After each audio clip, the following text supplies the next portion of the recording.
Hello,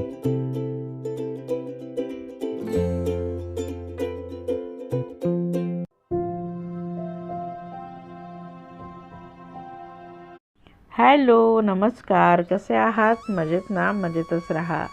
सर्वांना श्रावण सोमवारच्या खूप खूप शुभेच्छा. आजचा व्लॉग शंकराच्या पिंडीचा अभिषेकाचा आहे. तर माझ्याकडे नवीन शंकराची पिंड आलेली आहेत. बघा, जेव्हा देवाला आपल्याकडे यायचं असतं ना, ते बरोबर आपल्याकडे येतात.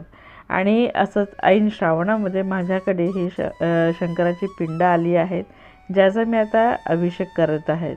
जे माझे रेग्युलर व्ह्यूवर्स आहेत ना, त्यांना माहिती असेल की माझ्या देवाऱ्यामध्ये काळ्या पाषाणाची पिंड होती, जी थोडी खंडित झाली होती.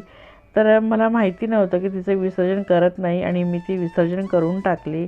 आता चूक झालीच होती, पण मी वाट बघत होते की कधी भोलेनाथ परत माझ्या घरी येतील आणि माझ्या देवाऱ्यामध्ये विराजमान होतील. खूप दिवसापासून मग माझा देवारा जरा रिकामाच वाटत होता. शंकराची पिंड नव्हती, पण श्रावण लागल्यापासून परत ओढ लागली की ह्या पिंडीचा आपण प्रत्येक सोमवारला अभिषेक करायचो. आता कुणाचा करायचा, आता कशी पूजा करायची. तर मग मला लक्षात आलं, माझ्या लहान जावेची मला आठवण झाली, जी स्वामी समर्थ मठामध्ये सेवा करत असते. तर तिला सांगितलं की जर मठातून कोणी जात असेल, कारण वरच्यावरनं जात असतात बरेच जण, त्र्यंबकेश्वर, अक्कलकोट वगैरे. तर म्हटलं कोणी जात असेल तर माझ्यासाठी पिंड सांगशील. आणि ऐन श्रावणामध्ये ना मठामध्ये सामान येत असतो, सामग्री येत असते. जसं शंकराची पिंड आहे, गंध, अष्टगंध वगैरे तिकडनं येत असतो. तर तिला म्हटलं की माझ्यासाठी पिंड सांगशील. तर तिने लगेच माझ्यासाठी हे पिंड खरेदी करून काल रविवारला दुपारी माझ्या घरी पाठवली. तर ऐन श्रावणामध्ये शंकराची पिंड माझ्या घरात आली आहे आणि आज त्याचा मी पहिल्या सोमवारला अभिषेक करत आहेत. तर या गोष्टीचा मला खरंच अत्य आनंद आहे, खूप आनंद आहे. कारण की मला वाटलं की नाहीच मिळणार मला ऐन आता श्रावणामध्ये. पावसाळ्यामध्ये कोण जात असेल तर बहुतेक मला आता अभिषेक करायला मिळणार नाही. पण जहाँ चहा वहाँ रहा असं म्हणतात, ते बरोबर म्हणतात. तर मी वाट बघत होते आणि बघा, भोलेनाथ माझ्या घरी आले देखील आणि आज त्यांचं मी अभिषेक करत आहे सुंदर दिवशी. तर इथं मी तुम्हाला ब्लॉगच्या सुरुवातीला दाखवलं की रांगोळी काढली आहे, स्वास्तिक काढलेलं आहे, त्यावर छोटासा चौरंग ठेवला आहे, तामण ठेवला आहे आणि ही नवीन शंकराची पिंड. आणि त्याआधी मी सगळी पूजेची सामग्री देखील तुम्हाला दाखवली, ज्यामध्ये मी चंदन काढून ठेवलं होतं, तुपाचा दिवा, पंचामृत, फुलं, बेलपत्री वगैरे काढून ठेवलं होतं. आणि आता अभिषेकला सुरुवात केली आहे. तर आधी मी पाण्याने स्नान करून घेते, अभिषेक करून घेत आहे. एकदा पाणी टाकलेलं आहे आणि आता 5 वेळा पंचामृत टाकते. तर मी हे पंचामृत तयार केलेलं आहे, तुम्ही वेगवेगळं देखील टाकू शकतात. दही, कच्चं दूध, तूप, मध आणि साखर मिक्स करून हे पंचामृत तयार केलं जाते. म्हणून हे पंचामृत आहे, म्हणून हे 5 वेळा त्याच्याने आपण अभिषेक करतोय. जर वेगवेगळ्या वस्तू घेतल्या असत्या तर तसेच आपण 5 वेळा त्याचा अभिषेक केला असता. पण आता पंचामृत घेतलं आहे सगळं एकत्र करून, म्हणून 5 वेळा मी हे पंचामृताने अभिषेक करून घेत आहे. तर आपल्याला फक्त पिंडीवरच, वरच्या भागालाच नाही तर पूर्ण पिंडाच्या अंगावरती देखील आपल्याला हा अभिषेक करायचा असतो. आणि त्यानंतर परत शुद्ध जलाने आपल्याला स्नान करून घ्यायचं आहे, अभिषेक करून घ्यायचा आहे. आता ह्या पिंडीमध्ये आज अभिषेक करून प्राणप्रतिष्ठा केली जात आहेत, प्राण ओतले जात आहेत. पण जेव्हा मी पुढच्या सोमवारला याचा परत अभिषेक करेल, श्रावण सोमवारला म्हणून, तर मी पिंडीवर एक तर फूल ठेवेल किंवा मग एक बेलपत्री तरी ठेवेल. रिकामं, म्हणजे जे शंकराची पिंडीचं वरचं टोक ते रिकामं ठेवायचं नसते. कारण भोलेनाथ थोडेसे उग्र स्वभावाचे आहेत. तर त्यांना शांत ठेवण्यासाठी आपल्याला त्यांच्या डोक्यावर फूल किंवा मग बेलपत्री ठेवायची असते आणि मगच अभिषेकला सुरुवात करायची असते. पण आता आपण इथं एक अभिषेक ह्या प्रकारचा करतो आहे की ही प्राणप्रतिष्ठा केली जात आहे. कारण हे आता देव्हाऱ्यामध्ये मी याला आजपासून विराजमान करणार आहे. तर आता छान मी स्वच्छ पुसून घेतली आहेत पिंड. आणि जे अभिषेक केलेलं जे पाणी होतं ना, पंचामृत आणि पाणी, ते एखाद्या झाडाला टाकायचं आहे, तुळशीला टाकायचं नाही आहे. तर इथं मी आता दुसरं स्वच्छ तामण घेतलेलं आहे आणि त्यामध्ये पिंड ठेवली आहे. तुम्ही नुसतं पाटावर देखील ठेवू शकतात. आणि त्यावर जर तुम्ही नुसतं पाटावर ठेवत असाल तर एक पांढरा कपडा नक्कीच टाका. आता आपण छान हे चंदन लावून घेत आहोत. तर चंदनने आता हा अभिषेक आपला होत आहे.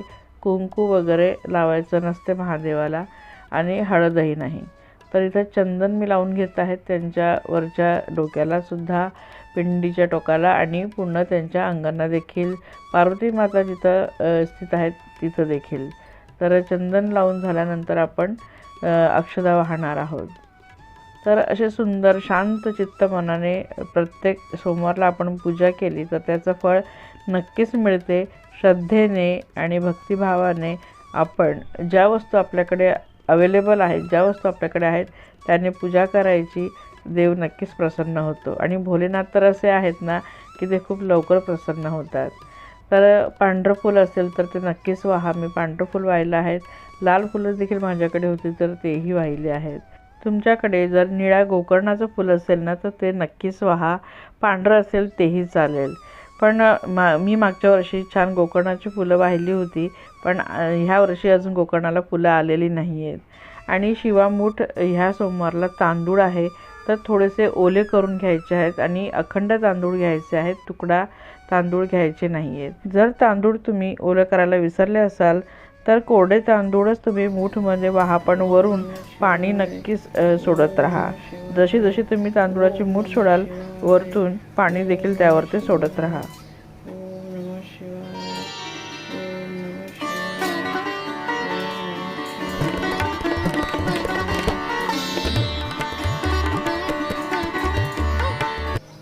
आधी तुम्ही बेलपत्र जर व्हायचे असेल 5, 11 किंवा मग 21 तर ते वाहून घ्या आणि मग शिवामूठ घाला, किंवा मग आधी शिवामूठ घाला आणि मग बेलपत्री व्हा, तेही चालेल.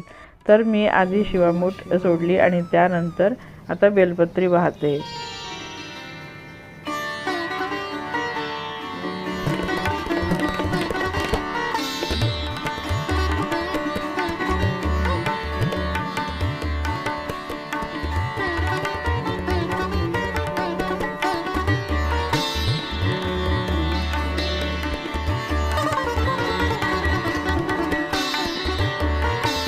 बेलपत्री वगैरे वाहिली त्यानंतर आता मी अगरबत्ती ओवाळते.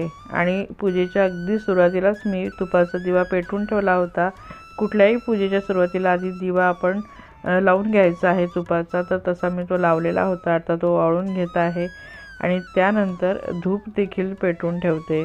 तर धूपने छान असं सुगंधित वातावरण होतं. पूजास्थळी खूप सुंदर असा सुगंध पसरलेला असतो आणि खूप छान वाटतं. तिथं धूप देखील मी पेटवून ठेवलेली आहे आणि आता शंकराची आरती म्हणत आहे.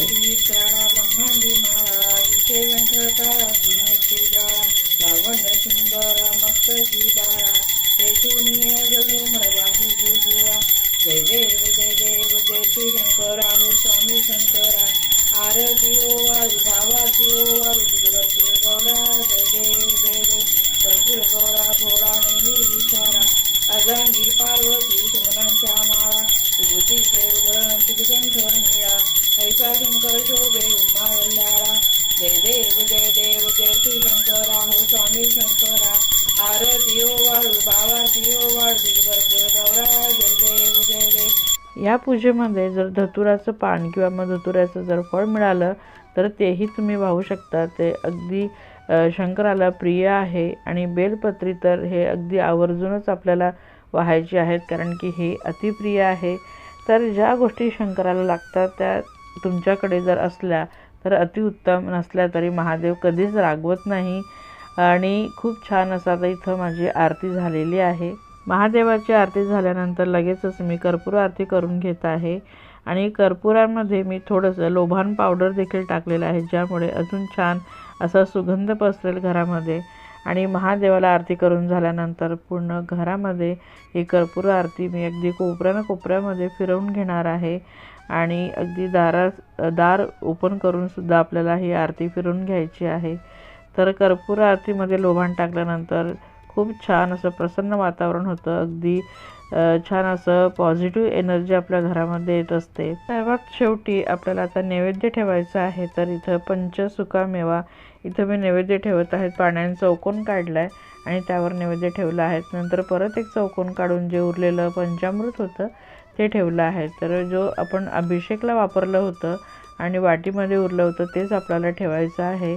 तर परत मी इथं पाणी फिरवून घेत आहेत दोघी नैवेद्याला.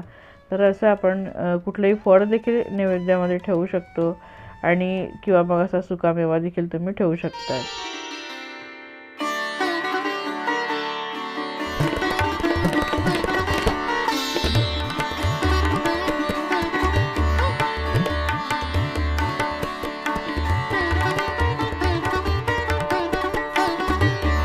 तर अशा प्रकारे श्रावण सोमवारच्या दिवशी नवीन शंकराच्या पिंडीचा मी अभिषेक केला आहे. काही चूक झाली असेल तर मला नक्की कमेंटमध्ये सांगा आणि जर मी योग्य पद्धतीने केलं असेल तर ते देखील मला कमेंटमध्ये सांगा.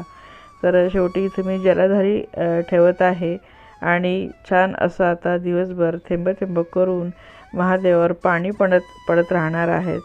तर इथं माझी पूजा संपूर्ण झालेली आहे. तुम्हाला कशी वाटली ही पूजाविधी?